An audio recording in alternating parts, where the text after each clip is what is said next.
7ನೇ ತಾರೀಕು ಏಪ್ರಿಲಿಗೆ ಒಬ್ಬ ಯೂಟ್ಯೂಬ್ನಲ್ಲಿ ಇನ್ಫ್ಲೂಯೆನ್ಸರ್ ಆಗಿ ಯೂಟ್ಯೂಬ್ ವಿಡಿಯೋ ಮಾಡ್ಕೊಂಡ್ಬಿಟ್ಟು ಬಿಡ್ತಾ ಇರೋದು ಒಬ್ಬ ವ್ಯಕ್ತಿ ವಿಕಾಸ್ ಗೌಡ ಅಂತ ಹೇಳ್ಬಿಟ್ಟು ಇವನು ಮೂಲತಃ ಯಲಹಂಕ ನಿವಾಸಿ ಇರ್ತಾನೆ.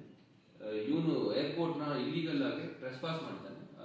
ಒಂದು ಫ್ಲೈಟ್ ಟಿಕೆಟ್ ತೊಗೊಂಡ್ಬಿಟ್ಟು ಆನಂತರ ಬೋರ್ಡ್ ಮಾಡ್ದಲ್ಲೇ ಫ್ಲೈಟ್ನ ಅಲ್ಲೇ ನಾನು 24 hours ಕಳೆದಿದ್ದೀನಿ ಅಂತ ಹೇಳ್ಬಿಟ್ಟು ಅವನು ಸುಳ್ಳು ಒಂದು ವಿಡಿಯೋ ಕ್ರಿಯೇಟ್ ಮಾಡಿ ಏರ್ಪೋರ್ಟ್ ಒಳಗಡೆ ಟರ್ಮಿನಲ್ ಒಳಗಡೆ ಮತ್ತೆ ಏರ್ ಸೈಡ್ ಕಾಣೋ ಹಾಗೆ ಅವನು ವಿಡಿಯೋ ಚಿತ್ರೀಕರಣ ಮಾಡ್ಕೊಂಡಿದ್ದಾನೆ. ಮತ್ತೆ ಅದನ್ನ ತನ್ನ ಯೂಟ್ಯೂಬ್ ವೆಬ್ಸೈಟ್ ಅಲ್ಲಿ ಕೂಡ ಹಾಕ್ಬಿಟ್ಟು ಅದು ಸ್ವಲ್ಪ ಪ್ರಚಾರ ಮಾಡ್ಕೊಂಡಿದ್ದಾನೆ ತನ್ನಿ ಅಂತ ಹೇಳ್ಬಿಟ್ಟು.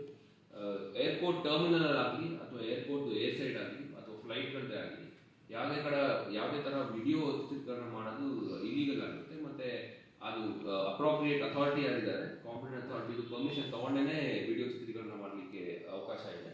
ಈ ಬೇಸಿಸ್ ಮೇಲೆ CISF ಅವರು ನಮಗೆ ಕಂಪ್ಲೇಂಟ್ ಕೊಟ್ಟಿದ್ದಾರೆ. ಆ ಕಂಪ್ಲೇಂಟ್ ಬೇಸಿಸ್ ಮೇಲೆ ನಾವು ಇಲೀಗಲ್ ಆಗಿ ಟ್ರೆಸ್ಪಾಸ್ ಮಾಡಿದ್ದಾನೆ ಮತ್ತೆ ಸುಳ್ಳು ಪ್ರಚಾರ ಮಾಡಿದ್ದಾನೆ ಅಂತ ಹೇಳ್ಬಿಟ್ಟು ನಾವು ಒಂದು FIR ಮಾಡಿದ್ವಿ. ಈಗ ನಮ್ಮ ಇನ್ವೆಸ್ಟಿಗೇಷನ್ ನಡೀತಾ ಇದೆ. ಅವನು ಈ ಪ್ರಕಾರ ಜಸ್ಟ್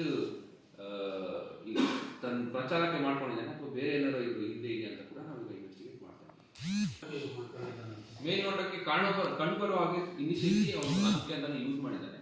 ಈಗ ವಿಡಿಯೋ ಬಹಳ ಮತ್ತೆ ಇನ್ಯಾಕ್ಸೆಸಿಬಲ್ ಮಾಡಿದ್ದಾನೆ. ಅವರು ವಿಡಿಯೋನ ತೆಗೆದಿದ್ದಾನೆ. ಬಟ್ ನಾವು ಯೂಟ್ಯೂಬ್ಗೆ ಕೂಡ ಕರೆಸ್ಪಾಂಡೆನ್ಸ್ ಮಾಡ್ತಾ ಇದ್ವಿ. ಆ ವಿಡಿಯೋ ಏನು ಅಪ್ಲೋಡ್ ಆಗಿತ್ತು ಅದನ್ನ ನಮಗೆ ಕೊಡಬೇಕು ಅಂತ ಹೇಳ್ಬಿಟ್ಟು ಮತ್ತೆ ಅವನು ಏನು ಗ್ಯಾಜೆಟ್ ಯೂಸ್ ಮಾಡಿದ್ದು ಅವ್ನು ರೆಕಾರ್ಡ್ ಮಾಡಿದ್ದು ಅದು ಕೂಡ ನಾವು ಸೀಸ್ ಮಾಡ್ತೀವಿ. ಇಲ್ಲ, ಟಿಕೆಟ್ ನಿಜ ಇದೆ. ಆಕ್ಚುಲ್ ಆಗಿ ಟಿಕೆಟ್ ತಗೊಂಡು ಅವನು ಒಳಗಡೆ ಎಂಟರ್ ಆಗಿದ್ದಾನೆ. ಟಿಕೆಟ್ ಇಲ್ದಲೆ CISF ಅವ್ರು ಒಳಗಡೆ ಬಿಡೋದು. ಇದೇ ಫಸ್ಟ್ ಟೈಮ್ ಅಥವಾ ಬೇರೆ ಎಲ್ಲಾದ್ರೂ ಈ ರೀತಿ ಇದೆ? First time. ಬೇರೆ ಈ ರೀತಿ ಏನೋ ವಿಡಿಯೋಸ್ ಇದೆಯಾ ಅದನ್ನ ನಾವು ಚೆಕ್ ಮಾಡಬೇಕು. ಬಟ್ ಈ ತರ ಮಾಡೋದು ಇಲ್ಲೀಗಲ್. ಸಿವಿಲ್ ಏವಿಯೇಷನ್ ರೂಲ್ಸ್ ಪ್ರಕಾರ ಒಳಗಡೆ ಯಾವುದೇ ತರ ವಿಡಿಯೋಗ್ರಫಿ ಮಾಡಬೇಕು